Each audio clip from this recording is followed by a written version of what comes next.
Практически каждая 10-я аптека неправильно хранит лекарства, завышает на них цены и продает препараты без рецептов.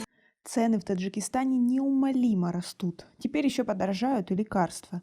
Досмотрите это видео до конца, и вы узнаете, чем стоит запастись. Подписывайтесь на наши обновления, чтобы всегда оставаться в курсе событий. Говорят, что лекарства дорожают на глазах. Так ли это? В этом году в Таджикистане в несколько раз подорожали лекарства, а власти столкнулись с тоннами просроченных медикаментов, ушедших в трубу. Власти Сагдийской области столкнулись с переизбытком лекарственных препаратов в аптечных сетях, которые в этом году из-за истечения срока годности пришлось уничтожать тоннами.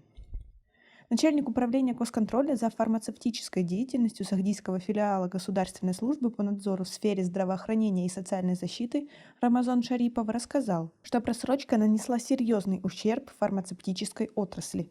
Известно, что за текущий год было выявлено 960 тысяч наименований различных лекарств общим весом свыше 83 тысяч килограммов просроченных и поддельных медикаментов на сумму почти в 6 миллионов сомани. А причина этому простая. Многие компании просто не могут должным образом изучить потребности рынка. Кстати, в 2019 тоже было сожжено немало – 97 тысяч килограмм на 2,5 миллиона сомани. Считается, что это вина частных фармацевтических компаний, которые завозят импортные товары, не обращая внимания на спрос и думая лишь о том, как получить прибыль. Когда количество покупателей снижается, лекарства просто лежат на полках, а затем уничтожаются, прокомментировал Шарипов. Он отметил, что по мере истечения срока годности препаратов каждый импортер или аптека обязаны обращаться в управление госконтроля за фармдеятельностью. Таджикистан импортирует лекарства из России, Китая, Индии, Казахстана, Турции и Украины. По меньшей мере 14 компаний Сагдийской области имеют лицензию от Минздрава на ввоз медицинских товаров в Сагдийскую область.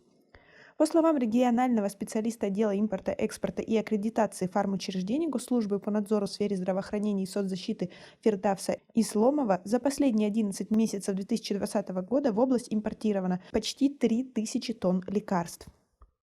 Общая сумма закупленных препаратов равна почти 6 миллионов долларов, что почти в 2 раза больше 2019 года. Такое увеличение импорта лекарств связано со вспышкой пандемии, отмечает Исламов. Парадоксально, но цены в этом году росли вместе с количеством ввозимых медикаментов. А вы ощутили на себе такое жесткое подорожание? Свои ответы напишите нам, пожалуйста, в комментарии. Я страдаю от ревматизма. Ежегодно прохожу курс лечения в больницах и покупаю в аптеках рекомендованные мне врачами матипред и гепарин. Сейчас они дороже, 40 сомани. Прошлой осенью их можно было купить за 30-35, делится Латафат из Истаравшана. Таблетки эргоферон, которые врачи рекомендуют при респираторных заболеваниях, сейчас 60 сомани. Помню, до пандемии пачка продавалась не дороже 50. А противовирусный анаферон тоже подорожал с 40 до 50 сомани, констатирует житель Худжанда Мирзо.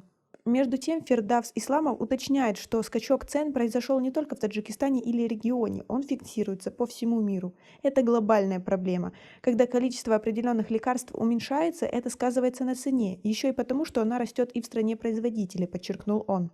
Руководитель фаркомпаний в Худжанде замечает, что с увеличением количества игроков конкуренция на рынке усилилась. Так глава Мин Муяссара Рахимова говорит, что конкурентная ситуация приносит ущерб всем. Некоторые думают, что владельцы аптек зарабатывают большие деньги, но мало кто задумывается о тех сложностях, с которыми мы сталкиваемся. Например, в советское время мы анализировали, сколько коек было в каждой больнице, какие и сколько лекарств нужно пациентов. А сейчас наряду с государственными больницами стало больше частных клиник, и мы не можем проанализировать спрос, сказала Рахимова. Если одна часть товара поступает в продажу, то другая остается, а по истечении срока годности все уничтожается. Все это убыток и удар для предпринимателя, заключила она.